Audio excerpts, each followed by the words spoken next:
Hey everyone, today I'm joined by Gunner Alan Lindbloom. He was a soldier for the Detroit Mafia. This is part two of our interview.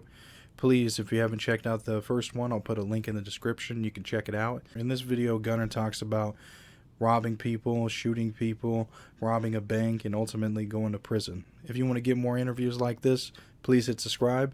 And without further ado, let's get into Gunner's part two. Around after I broke my ankle and started using drugs, my life slowly began to kind of spin out of control. One of the main things that ultimately led me to destruction was I got busted for a bunch of heroin because my girlfriend's crackhead brother told on me, ratted me out, and he told them I had a bunch of coke in the house, but I didn't. He just happened to come home one day. He just got out of jail. He's the biggest scumbag I've ever known in my life. He's just an absolute dirtbag. But my girlfriend begged me to let him stay there because he just got an inheritance. His father died, and he was getting like $40,000. She's like, until the money comes, can you let him stay here? And I'm like, oh, I hate this freaking kid. He's such a scumbag, crackhead. I just hated him. And I'm like, oh, I come home one day, he's not there. He doesn't have a car or nothing. So I decided to start counting this money on the table, right? It's like 38 grand. I'm counting it on the table. The door all of a sudden opens. I don't hear anyone pull up. I didn't realize he walked to the store to get a pack of cigarettes. So I didn't hear or see anyone pull up. The door opens up, boom, and I'm at the table with $38,000. And he sees me, he's going, oh, man, what's up, man? I know you're getting money, man. I knew you were slanging dope, man. Put me on, bro. Give me some coke. I'll pump it, blah, blah, blah, blah. I'm like, dude, it's not coke, man. This is freaking gambling money, man. So it has nothing to do with no coke. And anyways, he got slick with me a day or two later, and I ended up beating him. Like, not bad, but I slapped him around, right? Gave him a black eye, whatever. He went to the cops, told them I had a house full of coke. He's seen it with his own eyes, which was a lie. The cops came and raided the house. I wasn't there. They found some heroin, a lot of it, a gun, steroids, pistol. I fought the case. I got a badass lawyer. In fact, they didn't even charge me. This is where the downfall happens. They just left an affidavit on the table, said this is what was seized. They were there and they seized this. The house is in my girl's name. It's not my name. Nothing's in my name. I own nothing. I've never owned nothing. I had new cars, all of it, all in her name. So they take all this shit and say, we were here and this is what we seized. Contact us at this number. So the next day, I'm freaking out. I've been followed by helicopters, by the way. For 2 days prior to this, I was being followed by helicopters, just like in the movie Goodfellas. It was just like that. So I'm totally freaking out. And then my girlfriend calls me, what'd you do? I'm like, what? She's like, the neighbor said the feds are in the house tearing the place up. The cops are tearing the place up. I'm like, oh no, I'm screwed because I got 30 pounds of weed in the garage, a couple kilos of heroin almost, a bunch of guns, all kinds of stuff. I'm like, oh, I'm cooked. I'm cooked. And so I call them and say, they're like, well, we want to talk to you. I said, okay, am I going to be under arrest? And they're like, no, we're waiting on lab results. I'm like, dude, listen, keep it real. If I'm going to need a freaking lawyer, just tell me. I'll come down there with a lawyer. They're like, no, we got your pending lab results. You got nothing right now. You're nothing to worry about. We just want to talk to you. I said, okay, man. So I drive down there. I tell them who I am. When I'm there, they take me in the basement of Roseville Police Station to the Comet Narcotics Task Force lead guy. His name is Mitch Berlin. He's like the second lead guy. He's at his desk. I'm at the other side of his desk. There's a guy in the corner, and he's typing. I don't know if he's typing what I'm saying or what he's doing. He's just a guy in the corner typing. He says, is there anything you want to do? You want to get out of this? You want to work your way out of this? You want to work with us? Blah, blah. I said, I don't know what you're talking about. He says, I said, dude, I don't know what you found. And he goes, well, here's a list. Here's a list of what we found. And he hands it to me, and it's got everything. I said, okay, well, I don't know what any of this is. I said, that car was mine. In the driveway was an old Corvette. It was like a junker Corvette I was going to fix up. I said, that's mine. He's like, why is it there? I said, because I didn't have anywhere to keep it at my house where I live. We don't have room in the driveway. So I asked my girlfriend if I could put it in her house. He's like, so you don't live there? I'm like, no. I'm like, it's her and her crackhead brother live there, not you. And I said, I don't know what you found, but none of this shit is mine. And you'll never be able to tie it to me. There's no evidence whatsoever to me. All you have, and this is where I said, all you have is the testimony of a crackhead dope fiend. He's like, well, how do you know it's him? I'm like, because he's the only one who's been in that house within the last 48 hours. So I know for a fact it's him. And by the way, his credibility is worthless because He's a crackhead. He's been out of jail his whole life for thieving, scamming, conniving stuff. He's even stole your money. He's like, what? I'm like, yeah, look it up. He's been charged with larceny by trickery because you people gave him money to buy dope, $1,000 for an ounce of coke. Gave him the money. He went in the front door and went out the back door and stole your $1,000. And you arrested him a month later and charged him with larceny by trickery.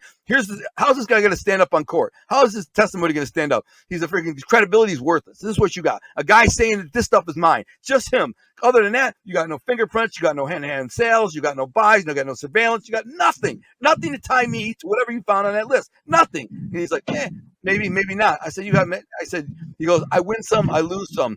It's just my job to go to trial. It's just another day at work when I go to trial. Maybe I win, maybe I lose. I'm like, you're not going to win this one. Trust me. You got shit. You got nothing on me. That crackhead's dope. And I don't know what it was, but it wasn't me. And trust me. You're never going to get me. He says, we'll see. We'll see, is what he said. I said, so I'm good? He said, yeah, we're good. He says, do you want your property? I said, yeah, I do. Because there was an entertainment center, a stereo, a muzzleloader pistol my dad gave me, which technically I think I still could own. Pictures, a bunch of pictures. They had a bunch of pictures that would establish that I lived there because it's me. He says, yeah, just sign here. You can have them. So I go to Santa and I look and I go, this basically states that I admit everything that was seized is mine. He's like, no. And I said, get the fuck out of here, bro. What do you think? I'm an idiot, dude? And he's like, no, not even like that. I go, I flew the paper across the desk. I go, keep it, bro. You need it more than me. I'm out of here. So now the whole area, East Side, and everybody I dealt with, including my cousin Angelo, who was a big heroin dealer. And by the way, I owe my cousin Angelo $180,000.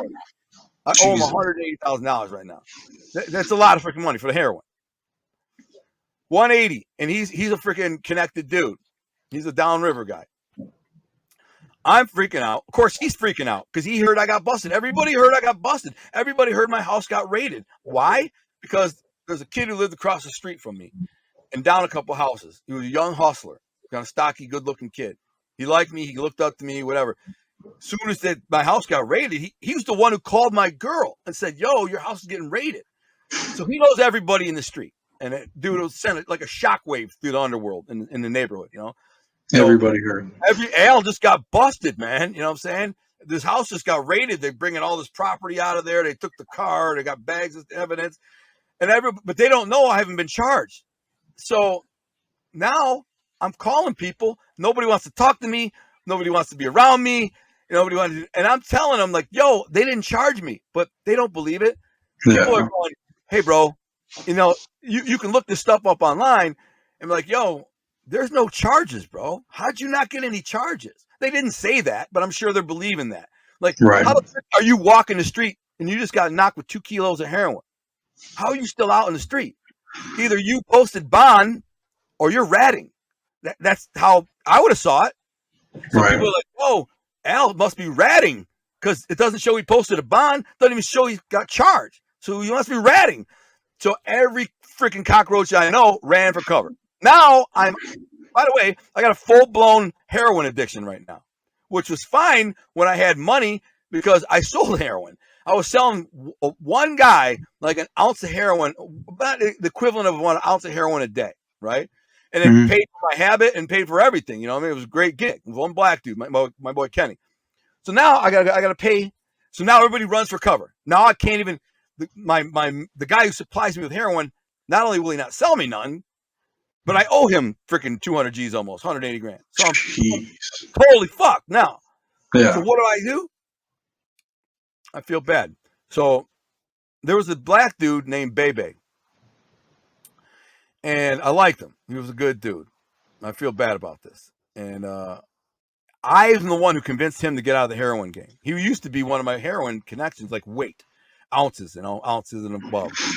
He didn't sell street level stuff. It was like an ounce. I don't even remember how I met him. Through another black dude. I said, dude, you need to get out of the heroin game, man. Just stick to the weed because he had a weed plug, a really good weed plug, like some Jamaicans or something. And it was really good weed. I said, bro, stick to the good weed, man. Yeah, you got to move more, but if you get busted, so what? If you get busted, so what? You get nothing. A couple years at best. I mean, at worst, forget the heroin. You're getting busted with a kilo of heroin, man. It's 20 freaking years. Yeah. I talked him out of freaking selling heroin, and he did it. He said, you're right. And so over like a couple of weeks, he transitioned and said, I'm done with the heroin. I was like, good for you. Then I called him. I said, listen, man, I need 200 pounds a week. I need 200 pounds of freaking the good weed. He's like, cash buyer. I said, yeah, I just got to bring it to him. You know what I'm saying?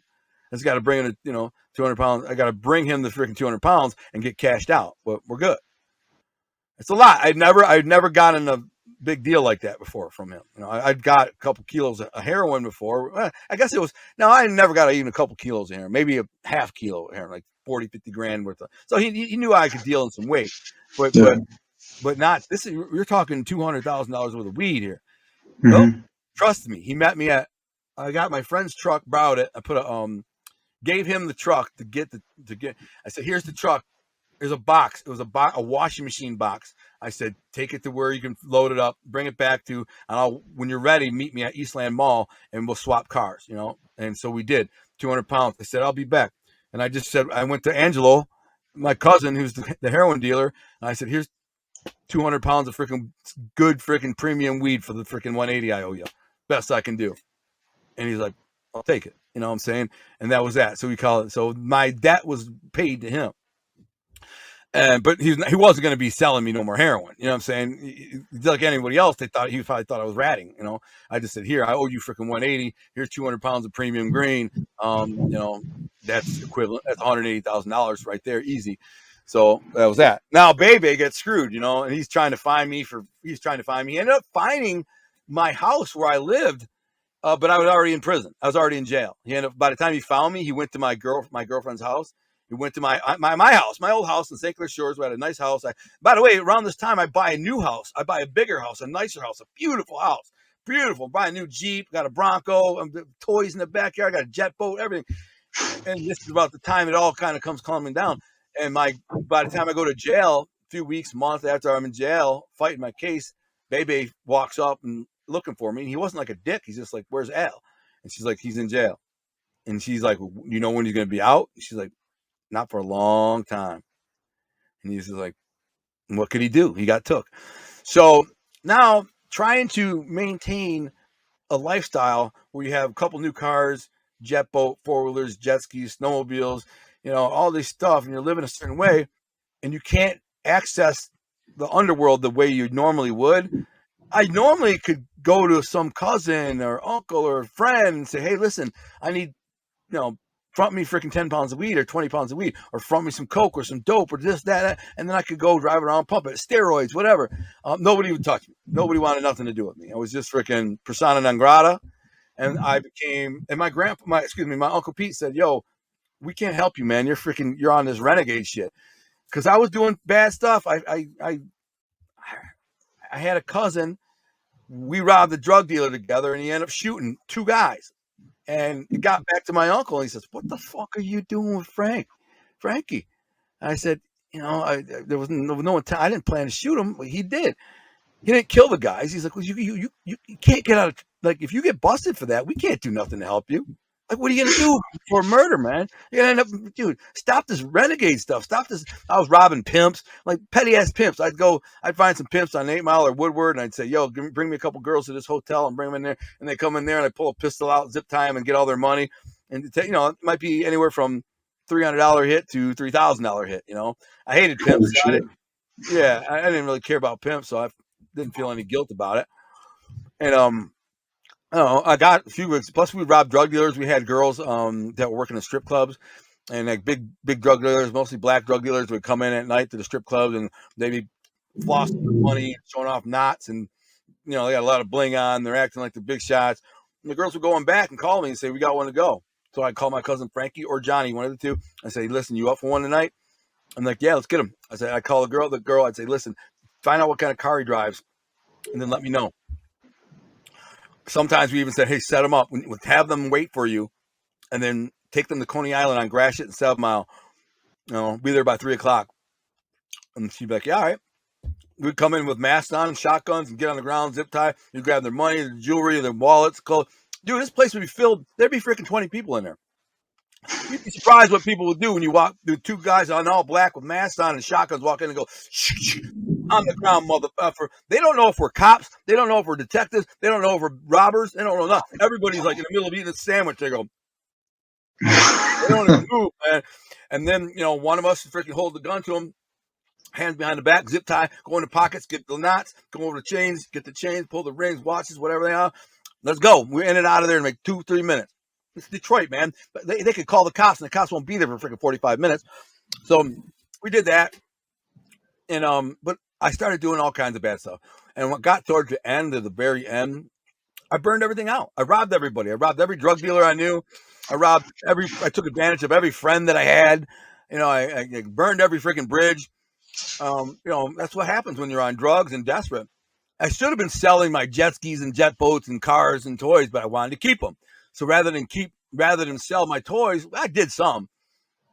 I sold a lot of my guns. I did sell a lot of toys, but I still had stuff. But I didn't want to sell it all because I was just stupid. And all it would have done is prolong the inevitable another few days, a week or two, whatever. I have a couple $1,000 for my 4-wheeler or something, not a $2,000 a week habit. So I grab a gun and start robbing. I'm robbing liquor stores. I'm robbing banks. That's what I did. And no one ever came after you? What's that? Did anybody ever try to come after you, come close to getting you while you were out robbing all these people? No. So what ended up happening with the drug case, is about 9 months after they raided the house, I got an arraignment appointment a letter in the mail says my arraignment. So I have a friend who's a millionaire, is a big shot. And I told him the situation. He's like, listen, if it was me, here's the lawyer that I would get. And he writes the name down. It's a guy named David Gorosh and Neil Rockheim, these big shot lawyers. So I go to them, tell them the situation. They go, give me 10 grand. If we go to trial, it's 30, 10 grand, freaking, let's see if we can cop this down. Sounds like they had a weak case. There's no way they're going to convict you of this. And right, we ended up going to trial. We ended up going in there and did get bound over for circuit court, which is a surprise. I had a $20,000 bond, just 10%, $2,000, and then I went to arraignment and my at the circuit court to be arraigned, and my lawyer freaking was a beast. He went in there, freaking fought, said, "You got nothing. You're never going to convict this guy. The jury of his peers is never going to find him guilty because there's no evidence. There's no evidence that ties him to these drugs. It's just not going to happen." And they agreed, and he said, so he'll cop out to a misdemeanor. Drop the dope, cop out to attempted possession of a controlled substance analog, which was the pills. So I did. I got 6 months probation. So that's why I dropped everything off, and I copped to a misdemeanor for 6 months probation, and that was that. I beat it. I beat all that. But they just couldn't beat it. My lawyer says, if we go to trial, there's not a freaking jury in the world that's going to convict this guy. His crackhead brother-in-law tells you there's drugs in it, but what evidence do you have to say those drugs are his? You don't even live there. I did live there, but they admitted on record that they did not have surveillance of me coming and going because they got the tip and they acted that same day. They got the tip and they acted the same day. And we asked, did you surveil him? And the one guy lied and says, yes, we surveilled him coming and going. He drove a black Range Rover. He pulled up in a black Range Rover and we ran the plate and it was registered to him. Okay, that's lie number one. I don't drive a Range Rover. I drove a Suzuki Grand Catera and it registered to my girl. So that's a lie. He said we ran his plate and saw he had a suspended license, which I did, but they're lying now. Did you see him? My lawyer said, did you see my client go in the house? Yes, we did. Okay, they sequester him, put him out, bring his boss in and say, did you order surveillance on the house? He says, no, you didn't. No. So you never saw my client enter that house? No. We got a tip from a confidential informant. Acting on that, we contacted the magistrate, got issued a warrant for search warrant, and went right on. We never had time to. Are you sure you never freaking saw him go? No. Are you sure? No. The judge says to my lawyer, counsel, are you going somewhere with this line of questioning? It's like you're badgering the witness. He says, no, I'm just so confused. Just a moment ago, his subordinate said that he issued surveillance and they did witness my client there. Now the superior is saying he didn't and they never saw him. So I'm just confused. And that's when my lawyer says, you have a duty to throw these cases out. And he didn't. They bound it over to circuit court. But now circuit court got it dismissed, and that's what. So about this time, and now I've gone to trial in court for all this stuff, and I'm still in jail. They're like, wow, freaking Gunner finally went to court for the heroin and all this, and he's out there walking around. He only got a freaking misdemeanor. Like, dude, you got a misdemeanor for all the dough? Freaking no way, ain't right now. Yeah. So that's what they were all thinking. Yeah. Of course. I would have been thinking the same thing. Are you kidding me? So now, to me, it's just like, shoot them up, man. Rob some freaking banks. I didn't have any value for my life. I didn't give a shit about my life. I felt like I had no value to anybody. And you know, when you hit that low point and you hit the bottom of the barrel, and you're just like, I mean, that wasn't that low. I could have salvaged my life. You know, just got off drugs. I had an amazing woman who stuck by me. I'd been with her for 13 years. She didn't even know I was using drugs. Didn't even know. I was still muscle bound, 220-pound cut up, you know, dressed really nice, drove nice cars, nice house, the nicest house in the freaking block. But in my mind, I was just a freaking loser on dope, and I had no value. And like, I didn't care if I lived or died. So when I walked into a place and said, "Mother effer, give me the money," I didn't think about, well, what if they whip out a mag and start shooting? Because if they do, F it, let them shoot. I mean, then it saved me the trouble of doing this again tomorrow. And so that's how I thought it. And anyways, so I ended up robbing a bank, getting a high-speed chase, crashed, got out. They beat the shit out of me. Cops did. Arrested me. When I was arrested, within like an hour, there was a bunch of different agencies came in to try and get me to flip. I still don't know which ones were which. You know, I was pretty messed up. I got the shit beat out of me. I had to get stitches. I had to go to Detroit receiving to get all stitched up. I was busted up bad. I was also dope sick. I got in this high-speed chase. They caught me, beat the shit out of me. Now I'm in this freaking room, dope sick, and beat the shit out of them. And then they come in there and they start showing me pictures. Tell me about this picture. It's like a picture of me, here, or a picture of me there, or it's a picture of somebody that I knew or somebody that I was around. Picture of me at the track one day. They had a picture of me at the track the day that I delivered a bag of money to Tony Jack, and that was the money for Jack Tocco, because the same day they have a picture of him walking in, the boss walking in, and his driver carrying the bag. And they asked me what it was about, and I said, nothing. I just brought some sandwiches for the guys, and they said, yeah. So they just kept saying, "Are you sure you want to freaking make this go away? You sure you don't want to make this go away? You're going to do 30 years. You know that. What you did a lot of bad stuff, man. Yeah, a lot." He said, the guy, I think it was a Fed, says, "There's a lot of guys out there who want a piece of you." You know what I'm saying? Macomb County, Oakland County, Wayne County, ATF, Feds, or whoever, state cops, they all want to take jurisdiction. They all want to fry you, man. You're going to get 30 years, maybe more. You're going to spend the rest of your life in prison, man. You're going to come out an old man. Or tell me some stuff. And he says, shows me a picture of my cousin Johnny. He says, "You were with Johnny the day that he was fighting a murder case at the time, and he was in jail." And he said, "You were with him that day. We have a picture of you leaving this Coney Island 40 minutes before he allegedly, killed these two drug dealers. You sure you don't want to tell me about that? Make these things go away?" I said, "No, I don't know nothing about that. I know I met him for lunch, and that was that. I heard after that a couple guys who were killed, but I didn't know nothing about it." "That's how you want to play it?" I said, "That's how I want to play it." And the captain of the the captain of police in the 9th precinct where I was in Detroit, was a black dude named Jackson. He came right in and said, "Hey man, your grandpa Pete Tocco?" I said, "Yeah." He's like, "I know Pete. We're doing good man." I'm like, "Yeah." I'm all freaking busted up. Anyways, so I ended up going. They put me in jail. They charged me with 17 crimes. I don't know how many of them were. There's like 10 or 11 capital crimes, meaning they carry there's 0 to life. Some were 0 to life, and some were 20 to life. But most of them were, 0 to life floaters. They call them floaters. Yeah. Where like armed robberies and bank robberies and kidnappings and things like that. There's 0 to life capital crime. I think there was 17 total, and it was scary, man. So my bond was every day they'd take me to a new arraignment, and the newspaper would be there. They'd bring me in there, and the newspaper, the jury box would have 5 or 6 camera crews, and they'd all be sitting there, and I come in, and I'm all busted up, and I look like crap and kicking dope. I've been in jail just a couple of days. And they'd walk in cuffs, and all the cameras. You know how humiliating it was for my grandparents, my family, my grandma's sisters and brothers and nieces and nephews, and all these people I've known all my life as family. They're calling my grandma and say, "I'm watching Alonzo on the news. I'm watching him in court getting arraigned, blah, blah, blah." Oh my goodness, it was disgusting. They were sick. I mean, it's horrible. They wouldn't even talk to me for like a year, 2 years. And so my bond ended up being $5,270,000. Holy shit. Yeah, $5,270,000.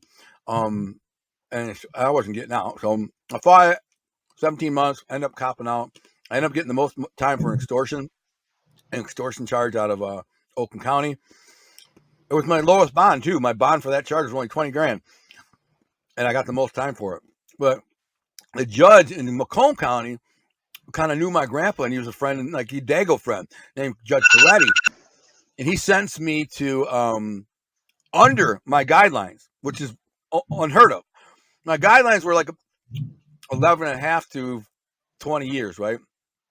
He ended up giving me 7.5 to 20 years plus 2 for a gun, so I got 9.5. But then I had to go get sentenced in Oakland County, and they gave me 13 to 50. They screwed me. I was supposed to get concurrent with Macomb, but they didn't. They screwed me on a plea agreement, tricked me. I signed it. Boom. They gave me 13 to 50. So that was it. There I go. Away I went.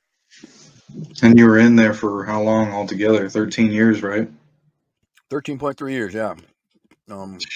So, what did that look like? How did that, affect you? I mean, did you go to writing right away, or, that was your outlet, right? Yeah, I immediately said I don't want to go back to that life, drugs, street life, none of that crap. I was never impressed by it. Never wanted to be that guy. The truth is, I tell these stories on my YouTube channel about the crap that I did, stories and stuff like that. And I can tell a good story and make it sound entertaining and like almost like I enjoyed doing these things, or I enjoyed that life. And I can make it seem like an entertaining story that you want to listen to and maybe root for me or whatever. But the truth is, I never enjoyed none of that shit, man. I like fishing. I like hunting. I like camping. I like four-wheeling. And I'm a writer. I'm an artist. I'm a wordsmith. I like to read. I was a big reader. So when I got to prison, I was in jail when I was fighting my case. I spent 17 months in the hole. And I started reading a lot of books, and I thought they weren't that good. I was already read a lot of books, but I'm like, these books suck. Like, they're by John Grisham and crap, and these are best-selling authors, and I could do better. So I started writing in my mind. And when I got to prison, finally, when I went from county jail to prison, I got pen and paper, started writing, and eventually I got a typewriter. Look, I'll show you right here. You still got that typewriter? This is my prison typewriter right here. Yep. Holy shit, there it is. There it is, man. Damn. Bella saved my life, bro. She kept me alive. And so I ended up writing 9 novels over 13 years. I basically wrote nonstop for the next 13 years and just grinded, man. And I got really good at what I do, really good. And people in there, they're big readers in prison. There's a lot of guys who love to read. They're big readers, been down 10, 20, 30 years. That's all they do is read. Some don't even have TVs. And I'm passing my manuscripts, which, by the way, I have a box of my manuscripts sitting right here. Because I've only published 2 of my novels. So I have 7 more unpublished novels. Plus, I just wrote another one over the last 12 months. I wrote another one, a new one, a political thriller. And so guys would read them, and they'd come back with the same response every time. Every didn't matter which book I'd give them. They're always coming back going, dude, holy shit, dude. You're like, I've been down 20 years. I've read thousands and thousands of books. I can't believe the best book I have ever read is written by the guy who locks down the hall for me, man. Like, how the frick? And then I'd say, well, here, try another one. And I give them another one in my manuscript. And they come back 5 days later after they read them. These are long books, 800-page manuscript. And they go, dude, I know I said that last book was the best book I ever read, but I think this one's better than that one. And I hear this not once, not twice, not 3 times, but started to hear dozens, then dozens of times. And then towards the end, guys were lined up. I had a list. Cell 38 is next. Cell 27 is next. And like To Be a King. Everybody loved the Mafia book, To Be a King. But they all loved them all. But there was a waiting list for this book. And I might have had 12, 14 guys on a waiting list. And I said, when you're done with the book, bring it to cell 38. And then I tell 38, when you're done, bring it to cell 12 downstairs. And so people were just like, yo, I heard this book. It's crazy, man. This freaking Mafia book's dope. I want to read it. Or whatever book it was. And so you get to having a lot of confidence after a while. You're like, I'm doing something right. People like this. And then my wife wrote me on Facebook and said, hey, I see you're a writer. I work in publishing. Maybe I can help. And I had my friend send her a PDF of the manuscript of To Be a King, that book. And she read it. And she was blown away. She called me a unicorn. She's just like, unbelievable. She's like, I'm a huge reader. I've read thousands and thousands of books. I read the entire Little House on the Prairie series by the time I was 5. I spent my entire childhood reading. I had a literary scholarship in high school. I worked at the bookstore in high school. I'm a book nerd. It's like, and I'm telling you, the book that I just read of yours, is in the top 3 best books I've ever read. And then later she would recant and admit to me, she says, actually, it was the best book I ever read, but I just didn't want to blow your head up. I didn't know you. I didn't want to have you think I'm crazy or blow your head up, but it was the best book I ever read. And I've read thousands and thousands of books. So, and I'm hearing this from people who now work in publishing and work or live in the streets. And then like I gave the book to some other people, friends and stuff. And I said, give them to people who read, because a lot of my friends, they aren't readers. I'm like, all right, man, my mother-in-law, she's a huge reader. And they'd hand her the book, and I call him a week later. I'm like, yo, your mother-in-law? He go, dude, my mother-in-law freaking was just crazy over this book, man. She couldn't believe how good it was. She's talking about it all day, over dinner, and your friend's going to be famous. Your friend's going to be rich. Anyway, so I was confident. So when I got out, anyways, my wife started writing me. We fell in love through love letters over like about a 9-month period. There's love letters. And then we just admitted that we love each other. If she's willing to wait, I'm willing to have her. So she ended up waiting 6 years for me and prepared a life, got a house and a life for me. So when I got out, the day after I got out, I married her. I got baptized in Lake Huron that same day, like 20 minutes after I married her, and started my life. And then about 8 or 9 months later, I published volume 1 and volume 2 of my book, To Be a King, the Mafia story. And then spent the last 5 years marketing it and traveling around and promoting it and, doing TV appearances and radio appearances and podcast appearances and everything else. There's a strange, small niche of like mafia enthusiasts, right? Who are like diehard mob historians. And they're always like attacking me, saying that I say that I'm someone that I'm not. And I'm just like, dude, they don't even know. They've never listened to my shows. They never listened to my stories. And they even have claimed that my book, they're like, oh, your book is, it ain't your life. You can't even prove those people are your life. I'm like, it's a fiction novel, you freaking morons. It's fiction. It has nothing to do with my life. There have been people I've been asked, like on Fox News and stuff, you have connections to that world. Is this book based on your life at all? I'm like, there's a few people and a few happenstances within the book that were inspired by real people or real events, but not really, for the most part, it's fiction. It's fiction novels, just like The Godfather, and so I don't ascribe to the fact that I was some big mob guy or a big shot mafioso or was in, a gang. Like I guess I was a gangster. I did a lot of gangster stuff. In hindsight, I did a lot more gangster stuff than most mafiosos that are, people know. As far as beatings, robbings, jackings, extortions, robberies, yeah, I did a lot of that stuff. Where opposed to these mafia hero worshippers who worship this guy and that guy, the guy they worship is like a racketeer. He had a sports book and a loan shark and this and that and that, but they weren't. Most of them weren't doing what I was doing. If they needed muscle, they called someone like me, and sometimes even me. But like I said, these are like diehard mafia historians, spastically obsessed with the minutia and the details. Oh, you said your grandpa was this and that and that. I'm like, no, I didn't. Where did I say that? I keep saying, give me an example. Give me an example of where I lied or where I said I was this, that, and the other. They never give it. They never come back with one. They all come back is that where I stated that I thought Joe Tocco was my great grandfather, when in fact he isn't. It was Sam Tocco, but I didn't know because I didn't give a flip. Because I don't look up genealogy. I don't look up mob history. I don't care about what some old dead dude did freaking in 1950, 40, 30. I don't care. Never have. All I can tell you is I'm an expert on the things that I've done, and I can share them with you.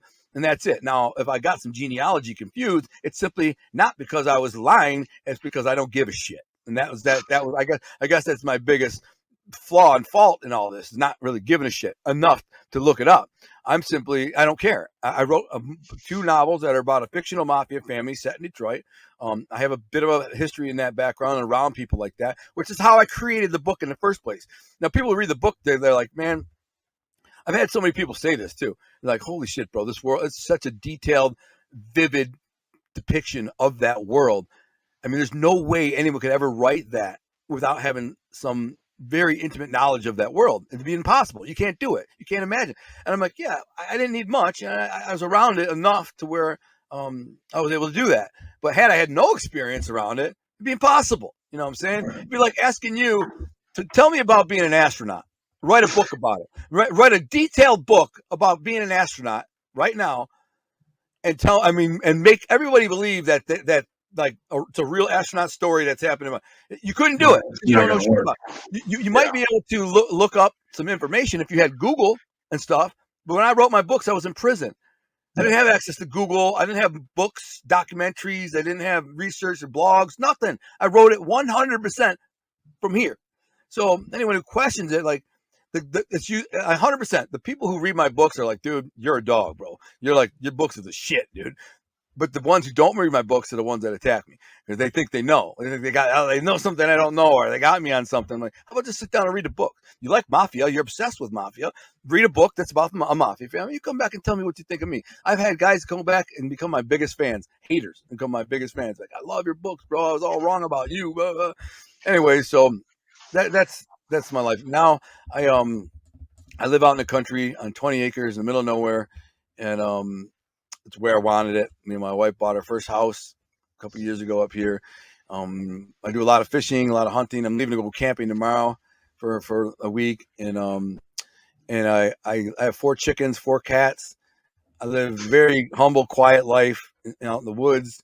I have a 4-wheeler and a dirt bike and a snowmobiles and just a simple, quiet life. And that's the way I wanted it. When I was in prison, I hated the noise. I hated being around people. I hated being around the chaos and the drama.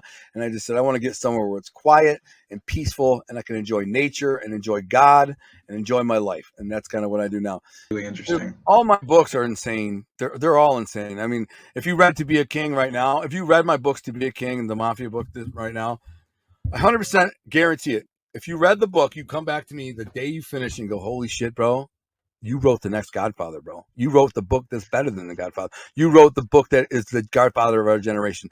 And you're going to go, how in the is that not a movie already? That's what you're going to say. Read it. Order them and read them and come back and tell me that anything but that. You'll 100% come back and go, dude, I don't know how somebody's not making that a freaking movie. Like, and if they're into the mafia thing, I mean, it doesn't get any bigger than this. It's an insane story, and all my books are like that. I have the way I create, the way my mind works. That's another thing with people and like the haters. And like, well, he's a writer. He creates stuff. That's what he does. He makes stuff up. I'm like, dude, if I was gonna create my own life, with my mind, I would definitely make myself more than a 2-bit thug, scumbag, thieving, weaselly, freaking scumbag, nobody barely associated with. I'm just telling the truth. That's telling my life. That's real. I really wasn't shit.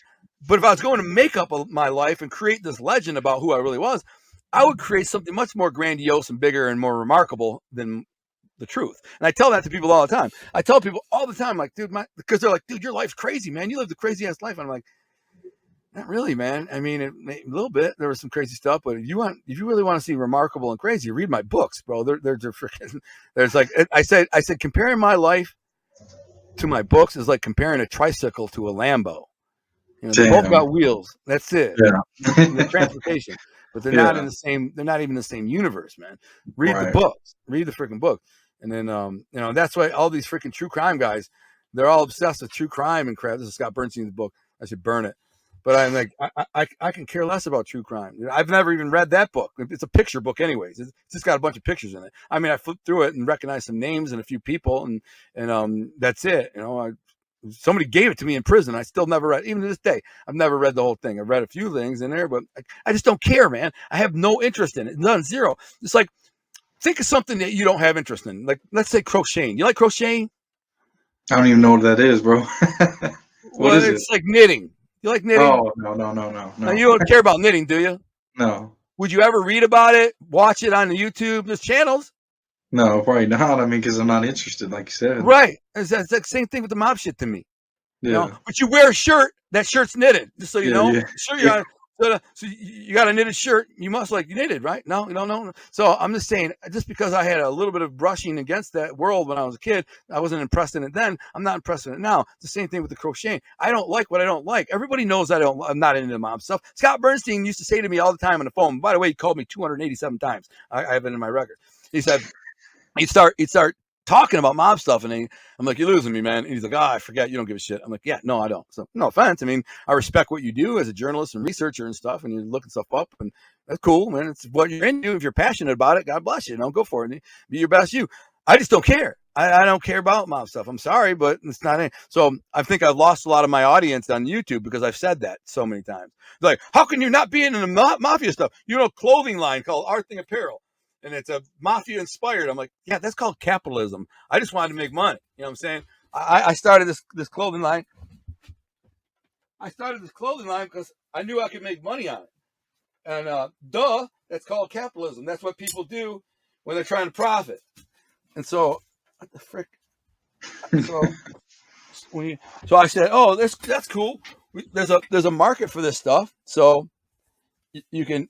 Anyways, this is one of our tracksuits, and so I said, yeah. Like, oh, you're a clothing line. Your old identity. I'm like, no. I created a store, an online website store, because the gear's dope. People like it, and people enjoy it, and I can make a buck on it. It's not my thing. I mean, mob thing is not my thing. She's like, you write books about the mafia. I'm like, I wrote 2 books about a mafia family. Yes, I also wrote 8 other books that have nothing to do with the mafia. So I'm just saying, I see a niche or market. I capitalize on it, and I keep going. It's not something that I'm obsessed over. I don't read about. Nothing. Just is what it is.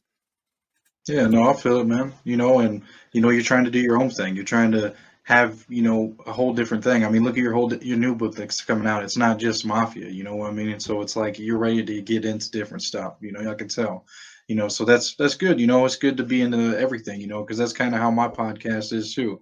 I'm not just in the mob genre, I mean, I do actors, comedians, That's what you should do. people. Because let me just tell you, there's no money in the mafia genre for you. No, you're never gonna monetize it. Like, there are people like Lee Coles and stuff. They all think they're gonna freaking hit some big win, and I wish them the best. I hope they prove me wrong.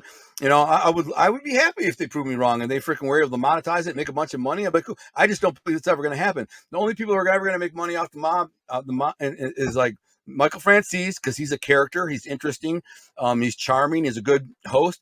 He has a great backstory. And Sammy, who's just a hustler, he's a con man, but he's got a great story, and he's able to con freaking mob groupies into thinking he's still the Godfather. So he's hustling them. He's making money a little bit. Larry Mazza, Yeah. because he's a charming, charismatic, gentleman character who has great personality, a great sense of humor, and a good story to go behind it. Also, people like him. They like him. He's got people backing him. So I think Larry will manifest success out of this genre.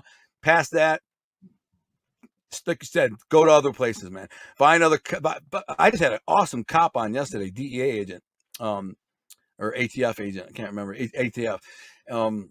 There's just, that's where you want to go. The different cops and detectives and gangsters or actors, who the frick ever. No, but I agree. It's just about doing your own thing, and like I said, enjoy your trip, man, because it's well deserved, and just relax. You're gonna have this book maybe coming out in August, so you're gonna be busier than hell, marketing, pushing all that. So just enjoy it, man. It's just got summertime. Everything's coming. But, well, you're a smart young kid. See, what you just said. I spent 13 years in a prison cell, bro. That's the reason why I love freedom so much, right? Everybody else, you can't imagine what it feels like for me to be out there in the woods, fishing, camping. I'm out in that river, got my waders on, my trout rod, the birds, quiet, the sound of the brook bubbling down the stream, catching these little brook trout. You can't imagine how ethereal that is to me. You can't. And I'm not trying to say I'm better than anybody, but until you've spent 13 years locked in a cage in an arena, in a gladiator arena, where every moment of every day is life or death, every single moment of every day, from the moment you open your eyes to the moment you open your eyes the next day, you could be killed by your bunkie. Most of the time, you don't even like your bunkie. He don't like you. You'll walk out of the cell. There's monsters everywhere. Killers, gangsters, predators. Every moment for 13 freaking years, you're walking on eggshells, worried about who's going to kill me today. So when you finally get home and you're out of that environment and you put the waders on and you go out there in them woods and it's quiet and you can breathe. You breathe. You're just like, I'm free. I made it. I made it. 13 freaking years. I made it. I survived. I'm alive. Thank you, God. And now, and I enjoy this time in the woods or it doesn't matter if I'm on my 4-wheeler or on my dirt bike, I'm out riding, I'm out with my wife looking for mushrooms, I'm out hunting. I love my hunting. I get up in the tree and I sit there and watch the deer for hours, and it's incredible. Just I get up in the tree on my property back there, 200 yards behind my house. I get up in the tree, after about an hour, here come the deer. They start coming in, and they're right under me. I mean, they're freaking 10 yards away, right under me. I can hear them breathing. They're all around me. And I'm like, this is my place. This is my happy place. So I try to appreciate every moment of every day when I'm out there.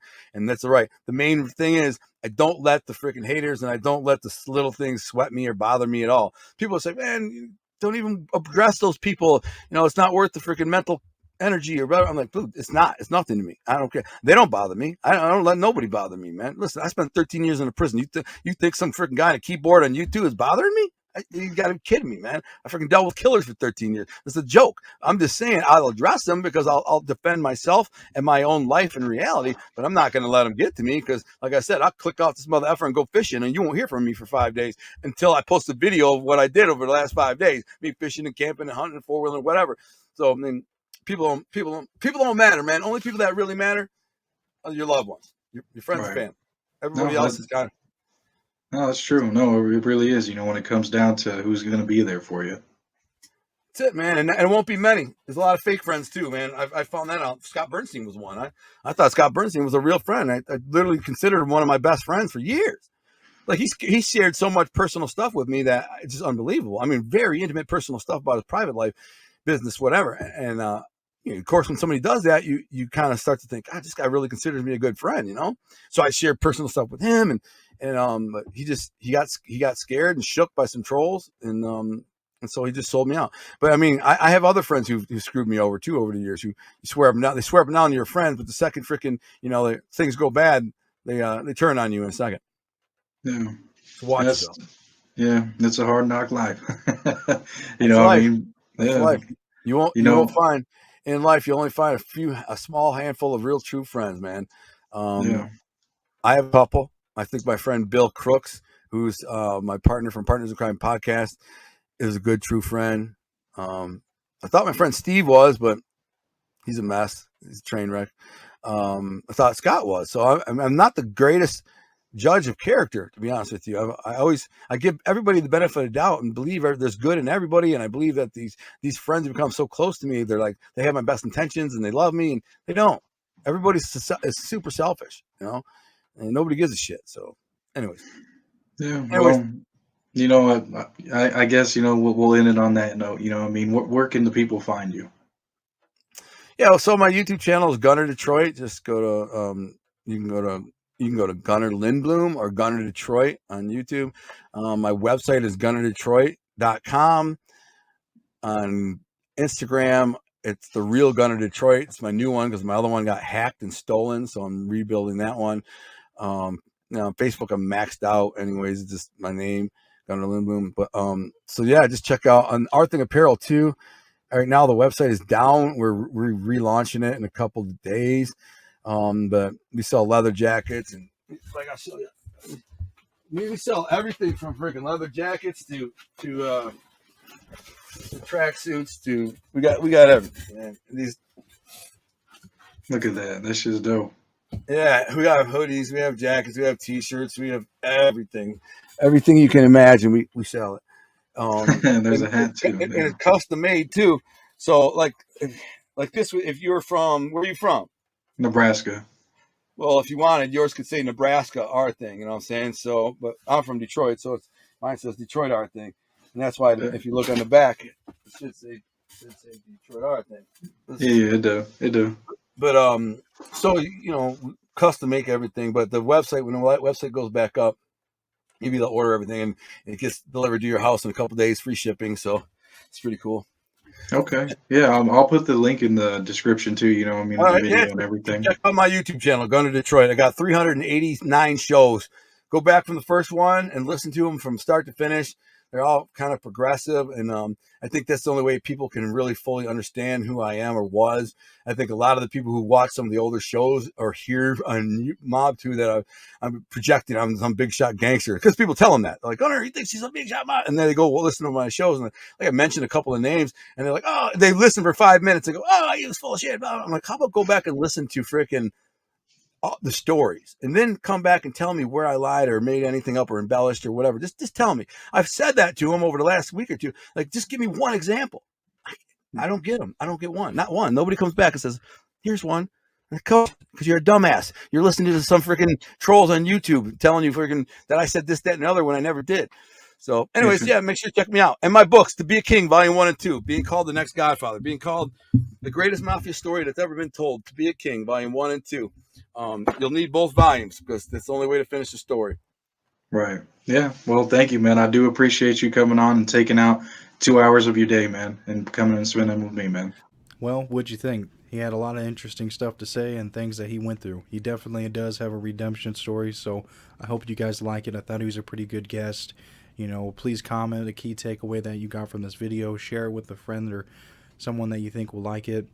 You know, I'll leave a playlist at the end of this video as well, so you can see all my other mob interviews I've done.